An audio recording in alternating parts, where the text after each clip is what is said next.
Shalom, selamat pagi jemaat dikasih Tuhan. Bagaimana kabar Anda hari ini? Harapan saya semua dalam kondisi yang baik tentunya. Amin. Ya, kita kembali berjumpa dalam renungan pagi. Mari saya mengajak kita semua untuk kembali merenungkan firman Tuhan supaya kita terus dibangun, diteguhkan dan dikuatkan dalam iman dan pengharapan. Sebab firman Tuhan itu makanan bagi roh kita. Firman Tuhan sumber kekuatan bagi hidup kita. Bahkan oleh firman-Nya kita akan dituntun dan langkah hidup kita akan diteranginya. Mari sebelum kita merenungkan firman Tuhan, saya mengajak kita berdoa terlebih dahulu. Bapa di surga, kembali Tuhan pagi ini kami datang ke hadirat-Mu. Kami menaikkan segala puji syukur atas begitu besar rahmat dan anugerah-Mu, atas segala kebaikan-Mu dalam hidup kami. Berkat rahmat, anugerah, kemurahan-Mu, bahkan juga tuntunan dan penyertaan-Mu atas hidup kami. Terima kasih ya Tuhan. Dan pagi ini kami membutuhkan tuntunan firman-Mu ya Tuhan. Mari Tuhan singkapkan dan nyatakan kebenaran firman-Mu dan juga urapi kami. Sehingga kami bisa menangkap pesan Tuhan, mendapatkan rema yang dari Tuhan dan sekaligus mengerjakannya dalam hidup kami. Terima kasih dalam nama Tuhan Yesus. Kami bersyukur dan berdoa. Amin. Mari jemaat dikasih Tuhan, kita akan buka Alkitab kita. Renungan pagi ini saya ambilkan dari Mazmur 118 ayat yang kelima. Saya bacakan. Dalam kesesakan aku telah berseru kepada Tuhan. Tuhan telah menjawab aku dengan memberi kelegaan. Jemaat dikasih Tuhan, dalam kesesakan artinya di dalam beban yang berat, mungkin sudah mengalami tekanan yang luar biasa dalam hidupnya. Seseorang yang mungkin sudah putus asa dengan segala upaya dan caranya. Ya, dalam kesesakan artinya dengan kekuatan sendiri sudah nggak bisa menemukan solusi, tidak bisa keluar dari pergumulannya. Tetapi firman Tuhan berkata, aku telah berseru kepada Tuhan dan Tuhan menjawab aku dengan memberi kelegaan.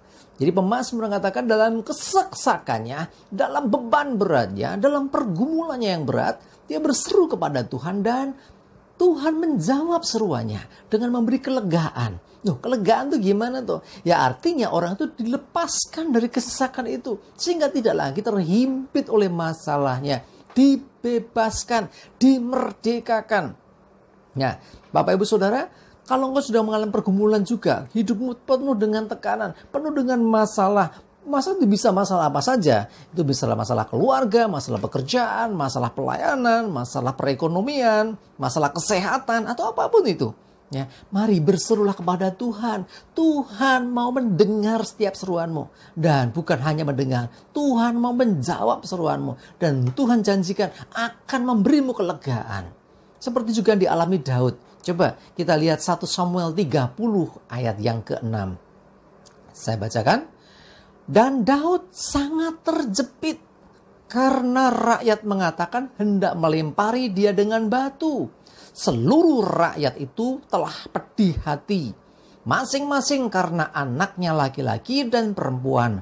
Tetapi Daud menguatkan kepercayaannya kepada Tuhan Allahnya. Perhatikan, Daud ini kisahnya di Siklak ya. Siklak ini kota yang waktu itu dibakar musuh. Sementara Daud dan orang-orangnya sedang tidak di situ. Yang di Siklak ini adalah istri dan anak-anak ternak semua dari Daud dan orang-orangnya. Tetapi ketika mereka kembali ke situ, Siklak sudah terbakar habis. Nggak ada bekasnya lagi. Jejaknya hilang karena di padang pasir itu cepat sekali kena angin gurun langsung hilang jejak-jejak kaki. Nggak tahu siapa yang melakukan dan nggak tahu kemana orang-orang pergi karena tidak ada bekas atau kematian. Jadi artinya ini masih ditawan. Tapi di mana? Nggak ada yang tahu. Akhirnya rakyat yang bersama-sama dengan dia itu marah, pedih hati. Dikatakan apa? Rakyat hendak melempari dia dengan batu. Itu posisi Daud sangat terjepit. Ya mau bilang apa sekarang? Ya orang-orang yang bersama dia dengan dia yang berjuang dengan dia ini kehilangan istri, anak, bahkan hartanya semua. Dalam kondisi ini nggak ada harapan menurut hitungan manusia. Tetapi apa yang terjadi dengan Daud? Dalam kesesakannya, ketika sangat terjepit, yang dilakukan Daud. Dia menguatkan kepercayaannya. Kemudian dia minta baju efod ya. Kemudian dia mulai sembahyang, minta petunjuk Tuhan. Dan ketika dia berseru kepada Tuhan, maka Tuhan menjawab Daud. Ya, kalau sudah baca kisahnya, akhirnya Daud dituntun Tuhan. Ya, ketika itu disuruh mengejar. Kejar kemana? Loh, kadang-kadang kita juga nggak ngerti kan, mau kemana? Tuhan menuntun. Ya, kalau tahu kisahnya, kemudian ada seorang anak muda, ya, budak yang ditinggalkan, yang sekarat, ditolong, dari itulah mendapat petunjuk. Yang intinya adalah ketika dalam kesesakan, ya, ini sebetulnya ujian buat iman kita. Kepada siapa kita akan berseru? Kepada siapa kita akan minta pertolongan? Ya, pada waktu semua baik-baik saja, kadang-kadang orang mengabaikan Tuhan, nggak terlalu peduli. Tetapi begitu mepet, ketika dokter berkata kami sudah maksimal, ketika mungkin di rumah nggak ada lagi keuangan, padahal besok harus membayar ini itu, ketika kita sudah berusaha cari kerjaan kemana-mana nggak dapat juga, kemana kita sekarang bisa berseru? Berserulah kepada Tuhan, jangan kepada yang lain. Dan percayalah, Tuhan akan memberikan kelegaan. Bahkan Tuhan akan memberikan jalan keluar ketika engkau mengandalkan Dia. Iman kita akan diuji dengan seringkali masalah, beban, dan bahkan keadaan yang tidak mudah. Tetapi disitulah iman itu akan muncul. Ketika engkau sungguh-sungguh percaya kepada Tuhan, maka Tuhan akan berperkara menolong setiap saudara. Mari saya mengajak kita, engkau yang bergumul dengan masalahmu saat ini, engkau nggak tahu mesti berbuat apa. Ada Tuhan, yang jangan ke yang lain. Berserulah kepada Tuhan dengan segenap hatimu, dengan sungguh-sungguh mintalah petunjuk Tuhan, mintalah pertolongan Tuhan, maka Dia akan menolong engkau. Dia akan membebaskan engkau dari masalahmu, bahkan engkau akan dilegakan. Nah, ketika Tuhan sudah menyatakan firman-Nya, bahwa Tuhan ini peduli, Tuhan ini menyertai, Tuhan ini memberkati, maka sesungguhnya apa yang Dia katakan itu akan digenapi. Kuncinya ada pada kita sekarang. Ya, Tuhan jelas. Ya, ketika Dia berkata, aku menyertai engkau senantiasa. Ketika Dia berkata, diberkatilah orang yang mengandalkan Tuhan. Artinya apa yang Dia katakan, firman-Nya itu akan digenapi. Tetapi bagaimana dengan kita? Apakah kita masih pegang janji Tuhan? Apakah kita masih percayai janji Tuhan? Ketika engkau mempercayai, mari berseru kepada Tuhan. Minta pertolongan Tuhan.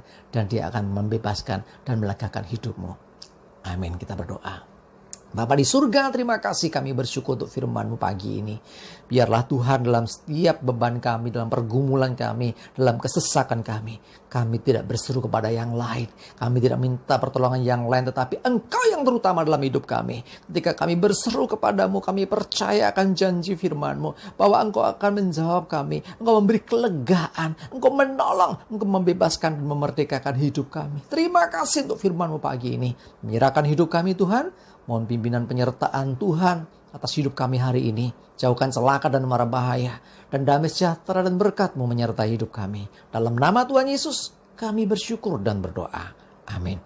Mari jemaat dikasih Tuhan. Yuk semangat terus. Maju terus dalam iman dan pengharapan. Tuhan Yesus memberkati kita semua. Amin.